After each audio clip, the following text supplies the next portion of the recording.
No nosso quadro, já vou acolher com muito carinho Edna Maciel. Boa tarde, seja bem-vinda à edição de hoje. Boa tarde, Lívio. Boa tarde, audiência. Boa tarde aos colegas. Eliezer Rodrigues também veio. Eliezer, boa tarde, seja bem-vindo.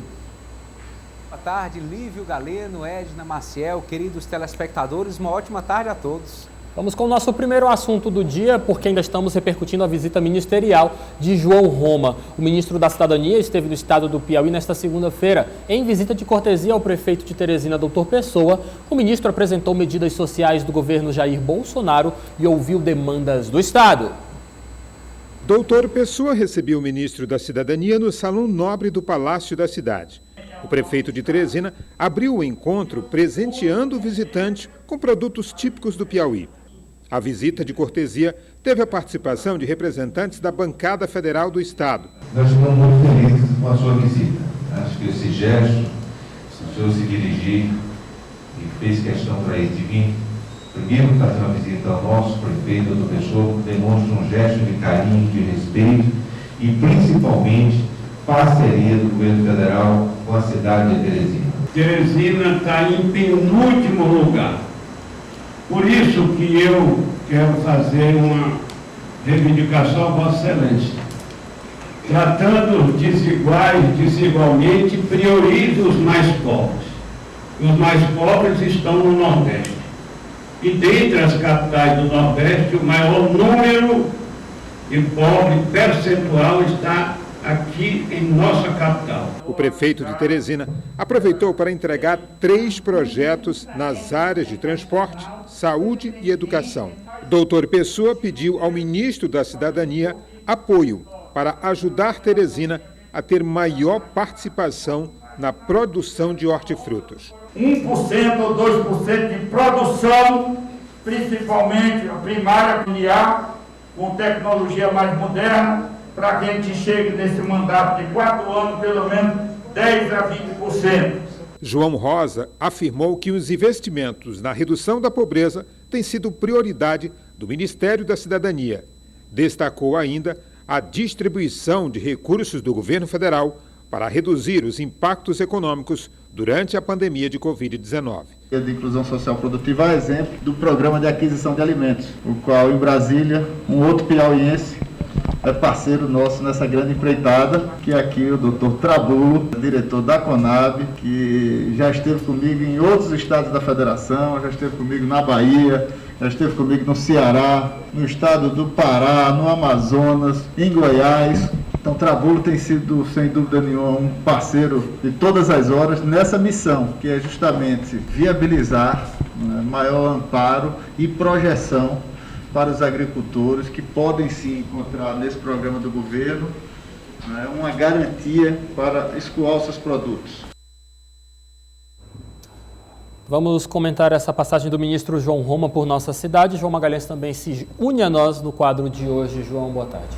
Olá, Lívio, boa tarde para você, para o Eliezer, para a Edna e para todos os telespectadores. Já começo com você, João. Na reportagem que nós acabamos de acompanhar, Ciro Nogueira garante que esta visita é para estreitar laços. Mostra essa tentativa de proximidade entre o governo federal com o estado do Piauí, particularmente com Teresina. Lembrando que foi destaque realmente uma fala do ministro garantindo que o presidente Jair Bolsonaro determinou a ele que todas as exigências, as demandas do estado do Piauí, particularmente de Teresina, fossem bem ouvidas. E também, de outro lado, temos Júlio César Lima, deputado federal pelo PSD, pedindo apoio para os pobres do estado do Piauí, visto que ainda temos essa questão tão negativa junto às nossas características vigentes. O estado do Piauí como um dos mais pobres do Brasil. João Magalhães, como é que você analisa essas duas falas dos parlamentares piauienses? Olha, Lívio, o senador Ciro Nogueira realmente cumpre o seu papel de ser o embaixador do Piauí junto ao governo federal. Ele já fez isso, é bom lembrar, no governo Temer, e agora, diante do seu estreito relacionamento com o presidente Jair Bolsonaro, continua seguindo neste caminho. E a presença do Dr. Pessoa nessa conversa, sem dúvida nenhuma, sinaliza que o governo federal tenta também manter esse diálogo com os gestores municipais. Inclusive, o Dr. Pessoa, em entrevista, citou a necessidade de ajuda do governo federal para algumas obras, citou a questão do Hospital da Mulher e também citou a necessidade de ajuda para que Teresina enfrente esse problema do transporte público. Já no que diz respeito às reivindicações do deputado Júlio César, não é surpresa para ninguém esse olhar que o Piauí precisa ter diferenciado no combate à pobreza, e a presença do ministro da área da cidadania é essencial para conhecer essa realidade e ver como é que se pode destinar mais recursos para o Estado e uma área tão importante e que faz toda a diferença, principalmente para aquelas pessoas que vivem em situação de vulnerabilidade e que, em meio a esse enfrentamento à pandemia, também sofrem com a questão financeira. Eliezer Rodrigues, nós tivemos o ministro da Cidadania, João Roma, realmente muito inteirado, bastante atencioso às demandas da capital do estado do Piauí, mas também apresentando os projetos que são desenvolvidos pelo governo federal no combate à extrema pobreza e, é claro, para promover a assistência social. Ele veio, na realidade, se esperava muito uma visita do presidente Jair Bolsonaro, uma segunda visita, mas, de certa forma, o ministro João Roma, estando aqui no estado do Piauí, representou bem o chefe do Executivo Nacional. Com certeza, é uma das atribuições de um ministro em determinados eventos representar o presidente da República. Então, dado o momento sensível na economia, os investimentos, o aporte garantido ao Piauí, à Teresina, são bem-vindos. Se vem para fomentar a economia, se vem para dar uma assistência aos mais vulneráveis, e isso pesa positivamente no nosso cenário local. Destacar também, Lívio, que o ministro acabou favorecendo uma cena republicana, estadista. Vimos aí sentados à mesa adversários políticos, o senador Ciro e seu grupo, doutor Pessoa e seu grupo, que ano passado se degladiaram aí no período de disputa eleitoral, mas agora realmente mostram um comportamento democrático, sentados à mesa para tratar de um assunto de interesse geral, independentemente das diferenças políticas. Então, o ministro João Roma acabou protagonizando, favorecendo esta união de esforços tão necessária nesse momento. Mostra, claro, essa capacidade de articulação política, de conversa com os pares, por mais que ideologicamente contrários, que é o que realmente nós esperamos da nossa categoria política aqui no estado do Piauí e no Brasil como um todo. Edna, entre os projetos, o Dr. Pessoa foi ousado, apresentou logo 3 projetos na busca de recursos e parcerias com o governo federal. Dr. Pessoa quer ajuda para desenvolver a educação, a saúde pública, mas também quer uma atenção do governo federal no que diz respeito ao transporte público de Teresina, Edna. E o transporte público que a gente tanto tem falado aqui, mostrado as repercussões das CPIs, enfim, e da demanda do povo já há mais de 20 anos. Essa vinda do ministro vem mesmo marcar a ausência da primeira agenda, né, que nós soubemos com o presidente Bolsonaro, marca também essa ousadia, como a gente vê do prefeito de Teresina, e ele está certo, ao meu ver, em áreas tão importantes e direcionadas às pessoas mais carentes, às pessoas que necessitam mais de atenção, né, a toda a população que precisa da saúde, da segurança, do transporte, da educação, enfim. Essas são áreas primordiais, base para que todo cidadão viva com dignidade. E nós temos as nossas carências na cidade, todos nós sabemos, o transporte é uma delas, e que bom que o doutor Pessoa colocou aí na mesa os projetos que precisam, que são necessários e com urgência no caso do transporte para Teresina, e vamos ver se essa sentada de mesa, se essa cordialidade, se continua para o bem de todos, para o bem da cidade, né? Considero que a visita será sim positiva, tanto nas questões políticas, mas principalmente nessa questão que a população precisa tanto. Já que tocamos neste assunto de transporte público, nesta terça-feira, a Câmara Municipal de Vereadores de Teresina realizou mais uma sessão de oitivas na CPI do transporte público da capital. Vamos acompanhar como foi. Diante dos depoimentos registrados, o presidente da CPI do transporte coletivo contestou os repasses feitos pela Prefeitura da capital na forma de subsídio às empresas concessionárias. E você saber que o povo de Teresina, por mês, por um consórcio que tem 10 ônibus operando, custam aos cofres do povo de Teresina R$230 mil, é um número bastante alto. E eu digo sempre, a continuar do jeito que essa forma, esse formato, não vai ter solução. Por isso que as informações que chegam aqui dão conta de que realmente nós temos que fazer aí uma grande mexida no futuro. Os argumentos apresentados pelos empresários são semelhantes. De acordo com os responsáveis pela operação do sistema de transporte coletivo, sem os repasses devidos pela Prefeitura, a reposição da frota de veículos em circulação fica inviável. Enquanto a Prefeitura não fizer o repasse, a gente vai continuar com dificuldade de operacionalizar o sistema como ele deve ser. Do acordo do ano passado, do acordo do Covid, ela deve em torno de 22 milhões, fora os mensais, de novembro até maio. Qual o impacto que a falta desse repasse tem gerado na sua empresa especialmente? Quase 80%, 70%. Parlamentares destacaram a quebra de cláusulas contratuais como um dos principais motivos do litígio. No momento ainda é muito cedo para a gente fazer qualquer avaliação, mas o que a gente percebe é que existe uma discussão muito grande de quebra de contrato, né? De um lado, as empresas alegam que a Prefeitura descumpriu o contrato, que prejudicou o equilíbrio econômico-financeiro dos contratos, e do outro lado, a Prefeitura alega que são as empresas. Então, nós estamos trabalhando também nesse sentido de saber como podemos solucionar esse problema e restabelecer a normalidade do transporte público em Teresina, porque o principal disso tudo é o usuário, e é ele que está sofrendo, é ele que está sendo prejudicado, e nós vamos buscar uma solução para isso. Pontos muito interessantes na reportagem de Eliezer Rodrigues, não sei nem por onde começar, porque realmente tudo é pólvora pura. João Magalhães, eu começo com você.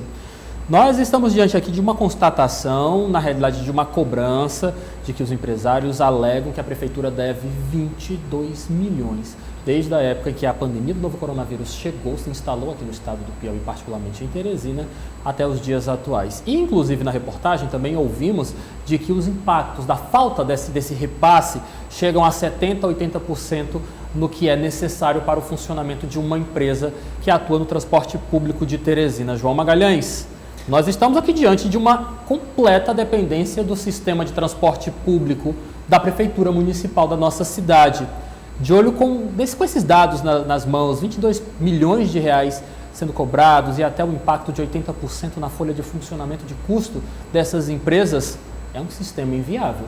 Olha, Lívio, não tenha dúvidas. Primeiro, a gente precisa garantir transparência. Eu falo a gente, é claro, a CPI precisa garantir transparência nesses números apresentados lá, tanto pelo poder público quanto pela iniciativa privada, pelas empresas. Causa, sem dúvida nenhuma, muita estranheza representantes do empresariado dizer que essa receita, esse dinheiro da Prefeitura corresponde até 80% em alguns casos alto, da receita das empresas. Ora, se uma empresa privada depende de até 80% da arrecadação do dinheiro que vem do poder público, não há praticamente aí condições dela existir. Então, se a Prefeitura gasta tanto dinheiro assim com um sistema que hoje é ruim, talvez seja preferível realmente a municipalização. É uma conclusão quase que óbvia diante desses argumentos apresentados na CPI. O próprio vereador Dudu deixa bem claro que a solução não é fácil. A gente comentou aqui da necessidade de implodir esse modelo, porque isso fica bastante claro, de que se está inviável e não há uma solução fácil, é preciso remodelar tudo, desde o formato que a gente tem de mobilidade até a prioridade. O que a Prefeitura tem de prioridade para melhorar a questão do transporte coletivo em Teresina? Agora, é certo que a gente tem um modelo em que as empresas privadas atuam e dependem de uma forma tão grande do poder público, isso realmente não faz muito sentido, porque se é para o poder público estar mantendo a atuação dessas empresas, então que ele mesmo procure uma outra forma de ser mais eficiente, tendo em vista que o modelo que a gente tem hoje não oferta essa prestação de serviço com qualidade e é um setor que influencia diretamente na qualidade de vida de milhares de teresinenses e de trabalhadores que precisam desse serviço para chegar ao seu trabalho, para ir atrás de uma consulta médica, enfim, para aproveitar o seu domingo em lazer. Sem dúvida nenhuma, a gente está diante de um problema grave, complexo e quanto mais informações a gente tem desse modelo, a gente observa que realmente é preciso que seja implantado soluções alternativas. Edna Maciel, mas é realmente uma situação bastante complexa, porque se alega muito essa questão da quebra de cláusulas de contrato pelos dois lados. Nós temos de um lado a Prefeitura que não repassa os subsídios nessa nova gestão, mas também temos de outro lado a um sistema de transporte público que não presta o serviço de qualidade para o qual foi contratado. É um turbilhão de informações, é um turbilhão de realidades difícil de ser resolvido da forma como está, Edna. Muito, e vem se arrastando, pior, há anos. Alguns desses pontos que estão sendo esclarecidos aí durante a CPI, todos nós já tínhamos conhecimento. Verdade. Agora, esse caso de um repasse de 22 milhões é muito dinheiro. Essa dependência total do poder público, o número de 80% também redondo, é fechar, a gente só pensa assim, é fechar as portas. Né? Como é que uma empresa pode funcionar dessa forma e como é que a prefeitura vai levar, vai ter uma solução a partir de todas essas discussões. Então, é crítica a situação, cansativa, principalmente para quem depende, para quem está lá na ponta. Então, vamos colocar alguns pontos de interrogações e propostas. É possível que novas empresas se interessem nesse formato? Ou, como o colega João Magalhães disse, outras alternativas viáveis? Será que nós não temos condições de pesquisar em outros estados, de tomar exemplos de outras cidades e fazer o nosso planejamento? Agora, só que é uma situação, né, colegas, muito urgente. E o que mais me preocupa é esse tempo de conclusão, tempo das propostas e a eficácia realmente em se transformar isso em prática, ou seja, ônibus decentes circulando na cidade e fazendo com que as pessoas realmente se sintam dignas no seu ir e vir e movimentando a economia, claro, porque todo mundo tem que ganhar com o transporte, tanto quem usa como quem oferece o serviço. Vamos construir aqui, ainda falando sobre esse assunto, uma linha de raciocínio para que você de casa realmente possa nos acompanhar. Nós estamos diante de um sistema de transporte público falido há aproximadamente algumas décadas. Isso é óbvio, isso todo mundo constata com uma simples análise. A população não está satisfeita, os empresários garantem que não tem recursos para se manterem operantes e a Prefeitura Municipal de Teresina garante que não tem como realmente fazer repasses para manter o sistema funcionando. Mas, João Magalhães, Edna Maciel, Eliezer Rodrigues e você que nos acompanha, nós estamos diante de um sistema de transporte público que acontece, que é permitido acontecer no estado do Piauí, na capital do estado do Piauí, por intermédio de uma licitação pública que foi proposta pela Prefeitura Municipal de Teresina e autorizada pelo Parlamento da nossa cidade. A licitação foi aprovada, foi permitida pelos nossos vereadores da época. Eliezer, a questão que fica é, ninguém percebeu que o sistema, como está, era uma furada? Pois é, Lívio Galeno, uma série de indagações surgem à medida que a CPI avança e traz informações à tona. Eu gostaria de ponderar alguns outros fatores aqui. Por exemplo, este mesmo empresário, representante da empresa São Cristóvão, que opera na zona leste de Teresina, chegou a afirmar que o valor atual da passagem, que é pago de forma antecipada ou à vista pelo passageiro, não cobre nem a metade dos custos. Ou seja, tecnicamente, se não fosse pelo subsídio da prefeitura, a passagem custaria o dobro do que é hoje, para tentar se manter só pelo bolso do usuário do sistema de transporte coletivo, segundo esse cálculo aí apresentado pelos empresários. O valor da tarifa, ele é influenciado por uma série de variáveis que, de certa forma, elas foram impactadas pelo momento da pandemia. A partir do momento que se instala a pandemia, isolamento social, encerramento ou suspensão de atividades, fica difícil mensurar a quantidade de ônibus que devem circular, porque não se sabe exatamente quantos passageiros, em média, vão precisar. Fica difícil mensurar também a quantidade de voltas, de rotas que devem ser dadas pelos transportadores. Enfim, essas variáveis acabaram aí no campo das incertezas, mas isso não significa, não pode dar margem para uma especulação absurda, totalmente fora da realidade do trabalhador assalariado, que é o que mais precisa, é o que mais utiliza esse tipo de transporte. E o outro ponto que eu gostaria de destacar é aquilo que foi levantado pelo relator da CPI, que é o vereador Enzo Samuel. Cláusulas contratuais estão sendo desrespeitadas. O que justifica isso? Se um contrato foi feito, foi firmado com o papel de cada ente envolvido, por que não cumprir? E se não foi cumprido, certamente, por ser um contrato, isso já implica em punições judiciais. A justiça Concordo, já pode entrar, já pode interferir, já pode cobrar se essas cláusulas quebradas realmente forem comprovadas. Mas é interessante realmente observarmos que o processo de licitação que está em vigor é lícito. Foi proposto pela Prefeitura, foi aprovado pela Câmara e está em vigor, por mais que não seja correto, mas judicialmente falando, é um processo de licitação lícito, João Magalhães, que se está em vigor, se a atual gestão não concorda, é outro ponto, mas que de certa forma, com as regras do jogo, como estão postas aí, a Prefeitura deve. Olha, Lívio, com certeza isso aumenta ainda mais a discussão e não há a gente não observa um outro caminho que não parar na justiça. Principalmente a questão de reconhecer essa dívida, se existe, se é nesse valor, se é nesse montante, enfim. Eu acredito que depois que a gente terminar essa CPI, a gente vai acompanhar essa discussão no âmbito dos tribunais. E é engraçado também perceber, Edna Maciel, que uma das variáveis que o Eliezer acaba de destacar na fala dele é as chamadas gratuidades. Nós temos uma série de gratuidades em vigor aqui na capital do estado do Piauí. Nós temos os idosos, temos os policiais militares, temos os estudantes que, de certa forma, pagam um valor muito abaixo que tem que sair de algum lugar. Realmente não dá para se confirmar, garantir uma gratuidade sem apresentar um recurso de financiamento para essa questão, não é, Edna?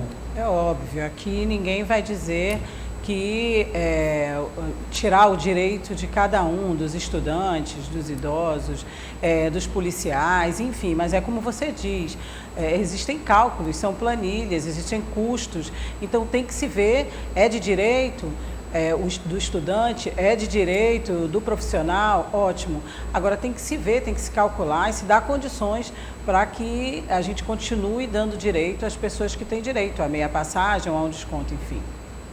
Vamos acompanhar o andamento dessa situação, lembrando que a CPI está apenas no seu início, são 180 dias para que se apresente um relatório, mas não chegamos nem a um terço dessa questão ainda. Falando em CPI, na realidade, nós temos um assunto que é ligado a essa questão. Com o transporte público totalmente ineficiente aqui na capital do estado do Piauí, um vereador de Teresina recomendou a adoção de um sistema chamado de taxi-lotação. A ideia é a seguinte: pessoas que vão para um destino semelhante iriam dividir um táxi e também o valor da corrida. Vamos entender melhor essa proposta na reportagem. A exemplo de muitas outras categorias de trabalhadores, os taxistas são profissionais que vêm sentindo as consequências da pandemia de Covid-19. O número de passageiros já vinha diminuindo por causa da concorrência com os veículos de transporte por aplicativo. Com a necessidade de isolamento social e as pessoas ficando em casa, o cenário ficou pior. A pandemia também afetou outro sistema de transporte de passageiros, os ônibus urbanos. As empresas praticamente não estão funcionando e os usuários estão sendo prejudicados com a negligência do transporte público. A solução oferecida para resolver esses dois problemas surgiu aqui na Câmara Municipal de Teresina. A proposta chamada de taxi-lotação quer regulamentar o transporte de passageiros em táxis ao preço da passagem de ônibus. O vereador Leonardo Eulálio, do PL, explica que o projeto tem como objetivo reduzir os transtornos da população da cidade que sofre com a falta de transporte público de qualidade. Por isso, os táxis vão circular nos mesmos corredores dos ônibus e sem custo a mais para os passageiros. A solução para o nosso problema, que é uma frota de mais de 2.000 taxistas com carros novos, que podem solucionar esta problemática. Nós construiremos então uma saída utilizando esses profissionais, esses motoristas, juntamente com o seu próprio imóvel, que é o seu ambiente de trabalho, que é o seu carro, que fará o papel do transporte público na nossa capital, Teresina.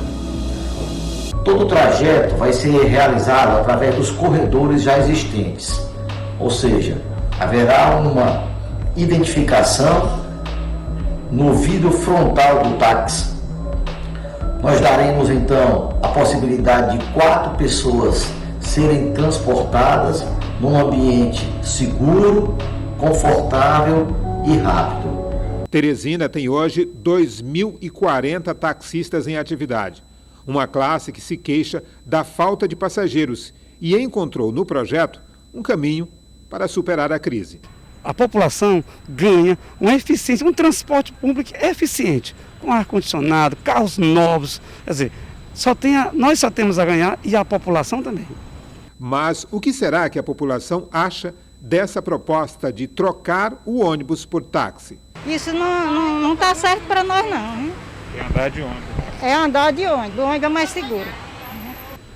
Um táxi é muito pequeno, né? Eu acharia que deveriam melhorar mesmo as condições dos ônibus, aumentar mais ônibus, aí seria o ideal. Porque a gente mesmo é acostumado mesmo com os ônibus, porque a gente já sabe como para onde é que vai, a linha, tudo.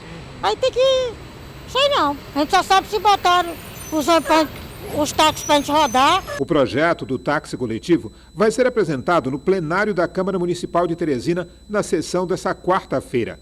No mesmo dia, taxistas e o autor do projeto se reúnem com o prefeito da cidade. Ô Edna, eu revelo a você que realmente me surpreendi com as respostas que nós tivemos da população. O teresinense não quer andar de táxi, quer andar de ônibus.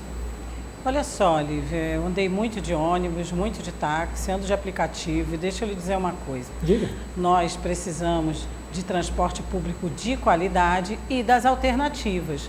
Seria uma boa alternativa para os taxistas que sentiram a queda agora durante a pandemia, né? Seria uma alternativa se o preço for bom para quem pode pagar. Os aplicativos já oferecem essa opção. Alguns já rodam, alguns carros rodaram e acho que alguns ainda rodam clandestinamente, fazendo também esse tipo de serviço. Então, na minha opinião sincera, a população quer mesmo um transporte coletivo público de qualidade, né? Eu acho que é para isso que a prefeitura e as empresas têm que trabalhar. Agora sim, o táxi e eu acho que deve continuar sendo uma opção. Agora, existe uma proposta, é um projeto, vai ser analisado, né? E a gente tem que respeitar, é uma ideia, é um projeto, mas realmente parece que a população, pelo menos no nosso Fala Povo aí, não se agradou muito da ideia. E eu confesso a você que acho que sim, tem lugar para todo mundo, principalmente pós esse período, então, pode melhorar, a economia aquecer. Mas esse momento de pandemia, nada de aglomeração, temos que pensar um pouco. Eu acho que tem que ter uma análise bem detalhada aí para essa proposta, né? Mas é uma via, é uma alternativa. João Magalhães, ouvindo a Edna Maciel comentando realmente essa informação que nós apresentamos para o nosso telespectador, me veio essas questões. Estamos ainda em contexto de pandemia, um carro bem menor do que um ônibus, se já é complicado aglomerar em ônibus, imagina aglomerar em carro, você dividir esse transporte com pessoas que você realmente não conhece, pode ficar um pouco complexo, mas eu concordo com a Edna, João, queria ouvir sua opinião. É bom termos opções. Olha, Lívio, a regulamentação de alternativas de mobilidade urbana ela é essencial, ela garante, sem dúvida nenhuma, mais condições de concorrência, ela garante mais renda para aquelas pessoas que vão usufruir desse serviço e, claro, como a Edna falou, desde que o usuário tenha condições e se ache satisfeito com a prestação do serviço, ele tem todo o direito de usufruir de mais uma alternativa regulamentada. Então, acredito que o caminho agora é esse, a regulamentação. A proposta apresentada pelo vereador Leonardo Eulábio vai a debate. A categoria, pelo que a gente já observou pela fala do representante, viu com bons olhos essa proposta. Certamente esse diálogo deve amadurecer, então tudo aquilo que vem para regulamentar a prestação de um serviço que vai servir de mais uma alternativa para a população é preciso ser elogiado, principalmente no âmbito de Teresina, falando de mobilidade urbana, que a gente sabe que há essa crise grande neste setor. Vamos para a nossa próxima informação. Separei aqui para você, Eliezer, nosso querido amigo amante de futebol. O governador Wellington Dias criticou um acordo fechado pelo governo federal na tentativa de trazer para o Brasil a sede da Copa América 2021. Wellington Dias também cobrou mais vacinas. Vamos acompanhar. Muito facilmente, o governo federal brasileiro disse sim para que possamos sediar a Copa das Américas no futebol. A pergunta que eu faço e as vacinas? É a vacina que nos coloca num patamar seguro, tanto para eventos esportivos, mas também para a volta às aulas presenciais, que é uma prioridade o turismo, poder funcionar o comércio, poder funcionar a indústria, todos os setores. Todos nós queremos isso. Eu quero ver essa mesma agilidade do Brasil, através das suas autoridades, juntas, todo mundo, independente das disputas políticas, atrás de mais vacina. Nos Estados Unidos da América, na Europa, na China, na Rússia, onde tiver vacina. Essa é a nossa grande prioridade.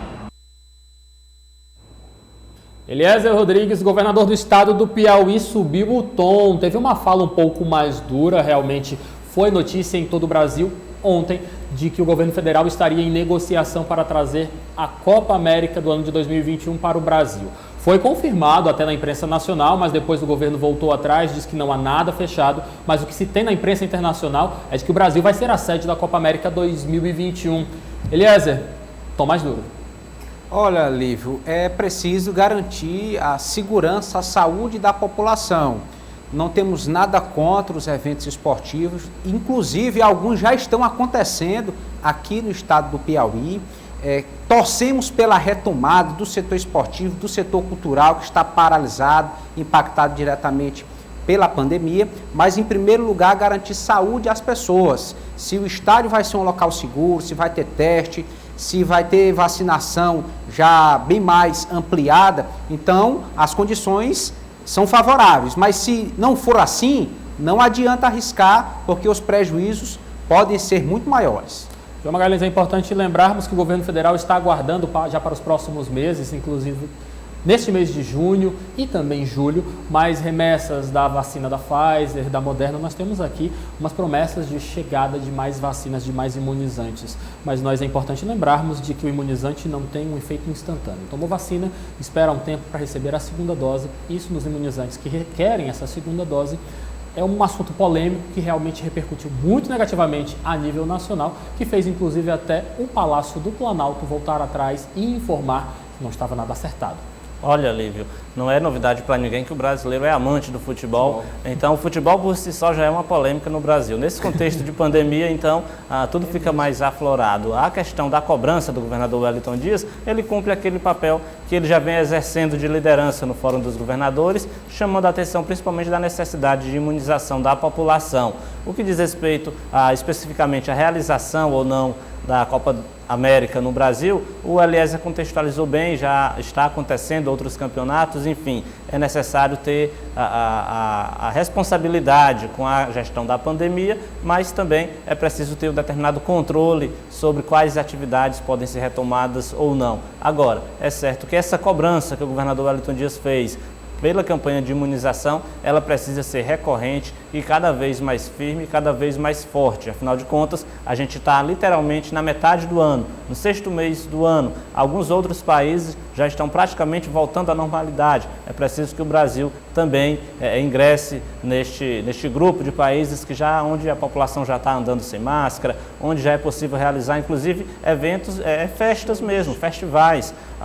Em alguns países isso já está ocorrendo. Então, para que isso aconteça no Brasil, é necessário a gente continuar com essa cobrança pela campanha de imunização. Só a título de informação, países como os Estados Unidos da América, que estão entre os mais avançados nessa campanha de imunização, já giram em torno de 54% da população que receberam 2 doses de imunizantes. No Brasil, nós temos aproximadamente 20% da população que recebeu apenas uma dose de vacinas contra o novo coronavírus. Edna Maciel, não sei você, mas a sensação que eu tenho é que qualquer que seja a informação, qualquer que seja o assunto que é tocado, tratado no Brasil, neste contexto que estamos vivendo, tudo gera uma grande emoção, uma grande comoção e parece que todo mundo já calça logo suas luvas de boxe para o confronto.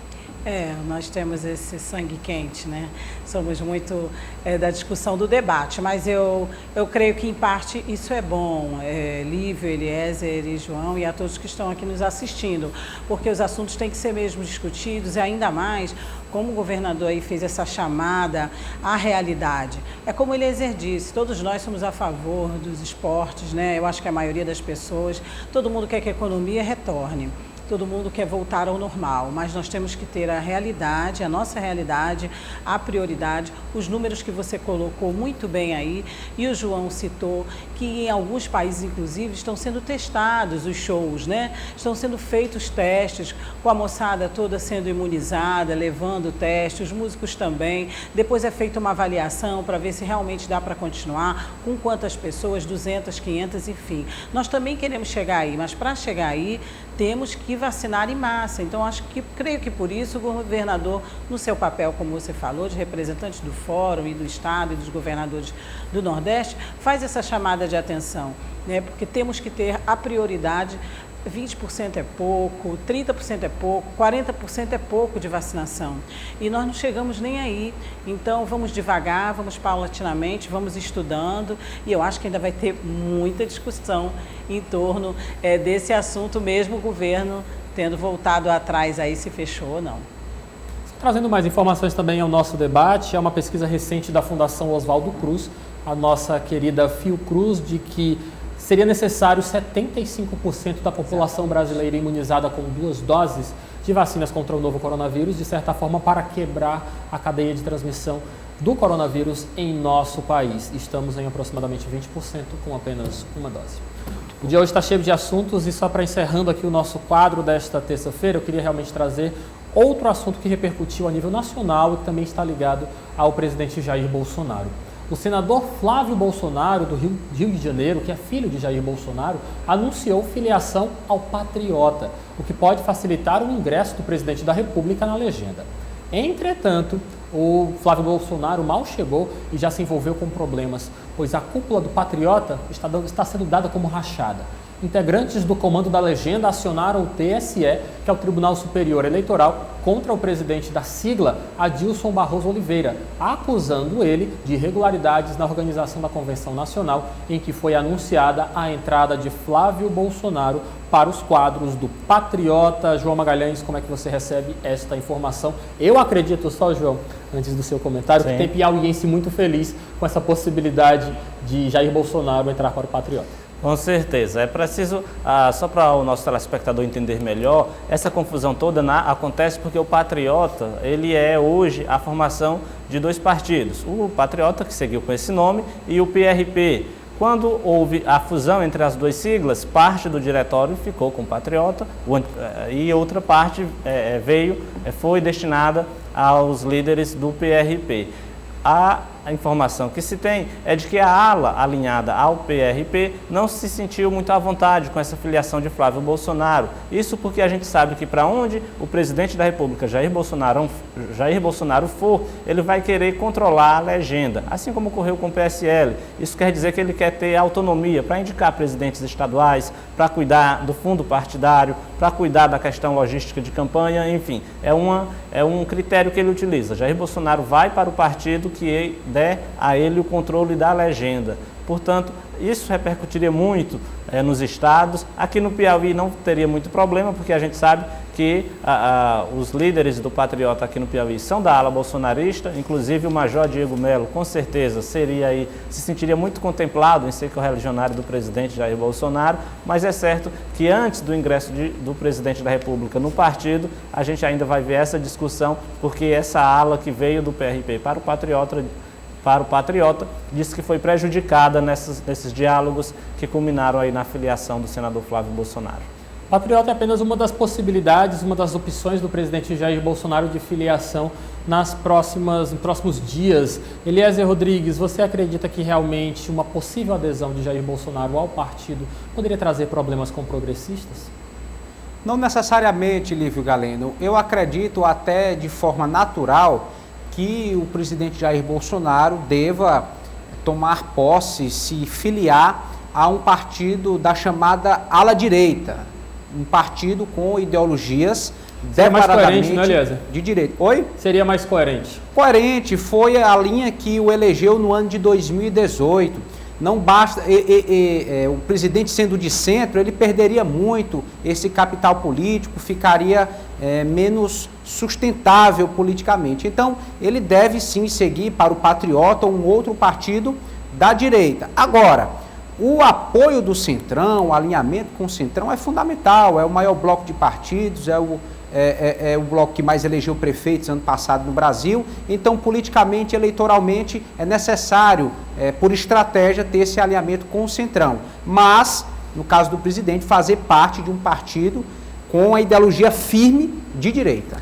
Eliezer, só para completar, é bom lembrar que é muito difícil o presidente Jair Bolsonaro ir para um grande partido, porque um grande partido não vai abrir mão da sua presidência para o presidente da República, ou seja, imagina o Progressistas, o senador Ciro Nogueira com certeza e os seus aliados políticos não vão abrir mão do controle do Progressistas para dar ao presidente da República. Então, Jair Bolsonaro tem que negociar mesmo por esse caminho, um partido pequeno da ala direita que vai ganhar muito com a ida do presidente, porque uma candidatura de quem está no poder sempre vai ter muita estrutura política, sempre vai levar muitos votos para chapas de deputado estadual, deputado federal, e um partido pequeno não vai colocar muita dificuldade em receber a filiação do presidente e não vai ser prejudicado ao ceder o controle da sigla temporariamente ao presidente Jair Bolsonaro, como ocorreu lá com o PSL. Passou a eleição para presidente, o partido voltou ao comando de Luciano Bivar. Então, o Patriota ou outro partido pequeno da ala direita, sem dúvida nenhuma, é o caminho mais natural para o presidente Jair Bolsonaro. Edna Maciel, mas é importante lembrarmos que estamos falando do presidente da República. Todo e qualquer partido, de certa forma, ficaria feliz em ter em seus quadros um presidente da República. Este cargo dá muita visibilidade política, social a uma sigla, mas é também importante destacarmos que quem quer se reeleger, quem quer buscar ofertar seu nome para uma avaliação popular em 2022, precisa de um partido. Exato, mas o perfil certamente será esse traçado pelos nossos colegas, né? Um partido pequeno e de direita. Agora, é claro que quem é, como você diz, né, a não ser mesmo a oposição do presidente, que não quer o presidente no seu partido e que não ficaria aí feliz com esse nome para puxar votos, né? Mas tem que ser mesmo o partido de afinidade e que o presidente brilhe dentro dessa sigla, né?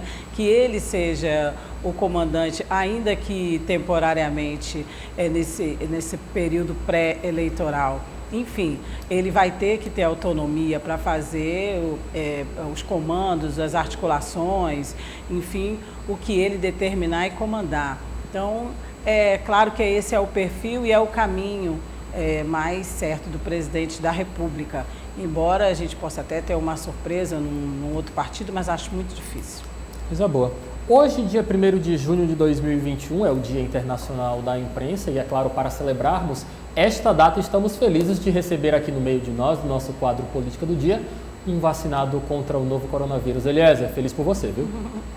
Nossa, Lívia, que surpresa boa poder testemunhar aqui junto aos colegas e telespectadores essa experiência.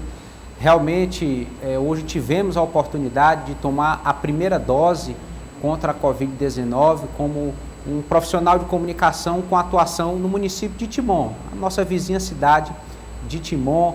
Teresina e Timon são cidades co-irmãs, unidas pelo Rio Parnaíba, e hoje lá em Timon está acontecendo um dia D de vacinação, liderado pela prefeitura da cidade.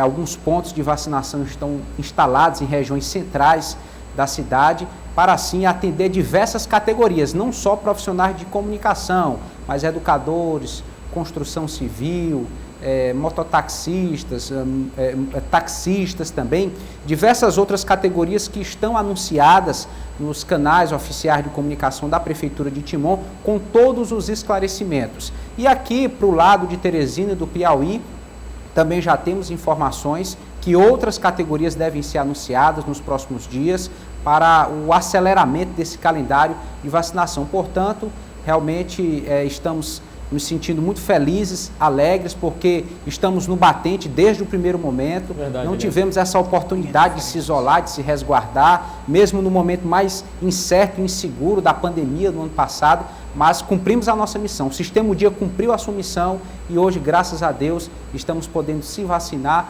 E lembrando, infelizmente, também daqueles que não tiveram essa oportunidade e partiram, deixando sua marca, sua memória na nossa sociedade. Respeito sempre pela ciência, respeito sempre pela evolução da campanha de imunização em todo o Brasil e informando também a você de casa que foi aprovado em primeira e segunda votação na Assembleia Legislativa do Estado do Piauí hoje um projeto de lei que realmente reconhece, coloca os jornalistas nesta linha de frente e, é claro, também como prioridade na imunização contra o novo coronavírus. Este projeto de lei de autoria do deputado Júlio Arcoverde segue agora para a sanção do governador do estado do Piauí, Wellington Dias. Em breve, Edna Maciel, com fé em nosso Senhor Jesus Cristo, quero dizer que você também está vacinada, assim como o meu amigo João Magalhães também. Ah, e você, Eli? Sim, é verdade, eu também quero. Eu quero. Parabéns aí para o Eliezer, parabéns aos colegas pelo dia. Hoje eu tive a grande satisfação de, depois de 4 anos, estar nas ruas novamente, com todos os cuidados, mas vou estar mais segura ainda quando for vacinada. Daqui a pouquinho, está chegando a hora, se Deus quiser. Está chegando. E viva a nossa imprensa, um veículo, a imprensa, esse serviço público que prestamos a toda a sociedade, realmente querendo que a sociedade possa aprender com seus erros e possa evoluir com o que é realmente de benéfico para a nossa sociedade. Viva a imprensa brasileira que tem um trabalho tão árduo e tão necessário na construção da nossa democracia. Parabéns, Edna, parabéns, João Magalhães, parabéns, obrigada, você também. Meu amigo Eliezer Rodrigues. E, é claro, encerramos assim o nosso quadro de hoje. Um grande abraço a vocês e até amanhã. Tchau, Edna. Tchau, boa tarde. Tchau, João, boa tarde. Valeu, boa tarde, Lívio, boa tarde a todos. Eliezer, feliz por você. Boa tarde. Obrigado, boa tarde, até amanhã. Política do dia.